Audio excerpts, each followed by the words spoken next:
Aku dikenal sebagai The Man with an Iron Mask, lelaki bertopeng besi. Aku adalah Raja Baudin IV yang berkuasa di Yerusalem dari tahun 1174 sampai 1185.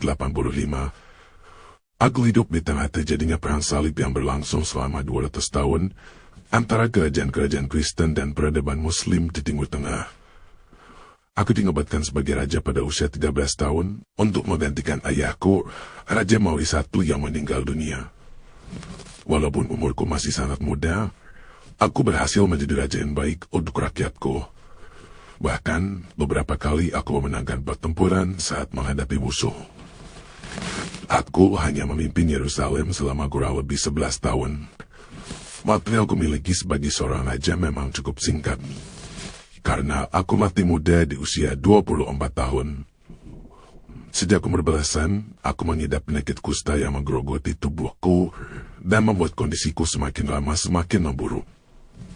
Karena penyakit ini pula lah, aku dijuluki sebagai si lepra atau Raja Kusta. Penyakitku membuat jari-jari dan wajahku perlahan membusuk. Dan aku pun harus selalu memakai sarung tangan dan topeng besi untuk menutupi wajahku. Namun, tanggung jawabku sebagai seorang raja yang ingin melindungi rakyatku membuatku tetap bertahan, walaupun tubuhku dirusak oleh penyakit kusta. Bahkan ketika akhirnya mataku menjadi buta dan kakiku menjadi lumpuh akibat penyakitku, aku tetap memimpin pasukan untuk bertarung ke medan perang. Salah satu keberhasilanku adalah memenangkan pertempuran di Mudlisat. Dalam pertempuran itu, aku berhadapan dengan Sultan Salahuddin Al-Ayyubi yang memimpin pasukan Muslim. Dengan bantuan dari Ksatria Templar, pasukan Kristen yang kalah jumlah berhasil memukul mundur pasukan Muslim. Aku dan Sultan Salahuddin pun akhirnya membuat perjanjian.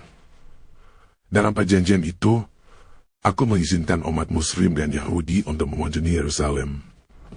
Aku juga akan menjamin keamanan mereka selama berada di wilayahku. Aku dan Sultan Salahuddin sepakat, dan kami kembali memimpin wilayah kami dengan penuh martabat. Namun, keadaan itu tidak berlangsung lama. Adik iparku Guy de Lusignan bersama dengan Reynald de Chatillon bersama Ksatria Templar memprovokasi umat Muslim. Mereka membantai umat Muslim dan Yahudi yang ada di Yerusalem. Aku sangat menyayangkan perbuatan mereka. Akan tetapi saat pasukan Muslim menyerang negaraku, aku tetap harus membela rakyatku. Di saat yang bersamaan, penyakit yang aku derita semakin parah. Aku tahu waktuku tidak lama lagi. Sebelum meninggal dunia, aku menunjuk keponakanku, anak Merikaka perempuanku Shibila, untuk menjadi penerusku. Anak itu baru berusia 8 tahun ketika aku mengangkatnya sebagai putra mahkota kerajaan Yerusalem. Ia akan menjadi raja untuk menggantikanku. Sayangnya, setelah kematianku, perdamaian di Yerusalem tidak pernah pulih. Dan akhirnya kerajaan yang sangat kucintai itu menjadi hancur.